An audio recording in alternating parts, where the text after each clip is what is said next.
প্রসঙ্গে কুমিল্লার মুরাদনগরের ঘটনাটির দিকে আমি দৃষ্টি দিতে চাই। যে ঘটনাটি ঘটেছে তারপর থেকে আমরা দেখছি যে সে আওয়ামী লীগের লোক ছিল, আবার কেউ বলছে সে বিএনপির লোক ছিল।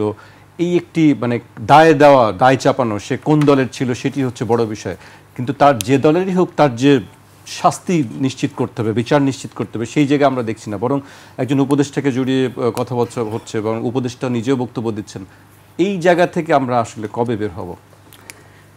সে আওয়ামী লীগও ছিল না, সে বিএনপিও ছিল না, সে এনসিপিও না, সে অন্য কোনো দলেরও ছিল না।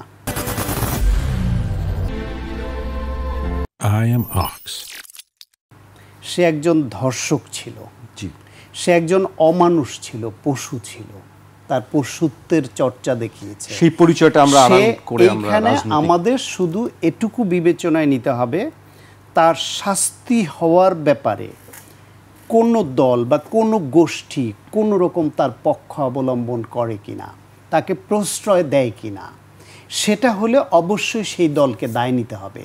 সেটা যদি না হয়, একজন যে কোনো দলের যে কোনো কেউ এরকম অপকর্ম করলে সে আর দলের কেউ না, তার শাস্তি হতে হবে। এই হিসাবটা যদি আমরা মেনে চলি তাহলে এই কাদা ছোড়াছুড়ি বন্ধ হবে।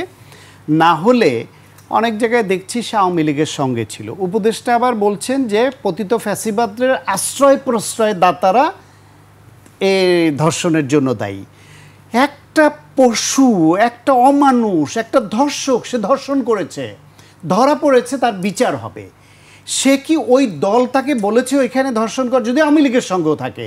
এই কথা নিয়ে আপনি আওয়ামী লীগকে দোষারোপ করার তো সুযোগ নাই। যে রাজনৈতিক দলই নিশ্চয়ই এটা দায় নেবে না। নষ্ট, তার বিচার হতে হবে, রাষ্ট্র ব্যবস্থায় তার বিচারের ব্যবস্থা থাকতে হবে, এবং কোনো পক্ষ থেকে যদি প্রচ্ছন্নভাবেও তার প্রতি একটু সমর্থন ব্যক্ত করে তাহলে তাকে দায় নিতে হবে। জি, আলাউদ্দিন, 1 মিনিটে শেষ করতে হবে আমাকে। এই প্রসঙ্গে আপনারা কি বলতে চান?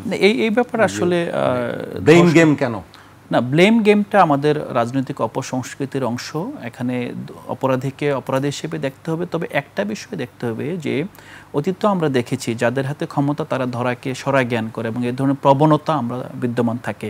এটা এনসিপির মধ্যে আছে না, বিএনপির মধ্যে আছে না, জামাতের মধ্যে আছে, এটা এখানে মুখ্য না। মুখ্যটা হলো এ ধরনের আপনার ক্ষমতা চর্চার যেই প্রভাব, এই প্রভাব থেকে আমরা বের হতে পারবো না যদি না আমরা এই ধরনের ঘটনাগুলোকে আপনার ন্যায় বিচারের আলোকে, রাষ্ট্রের যে আমরা আইনের অনুশাসন সেটা আলোকে আমরা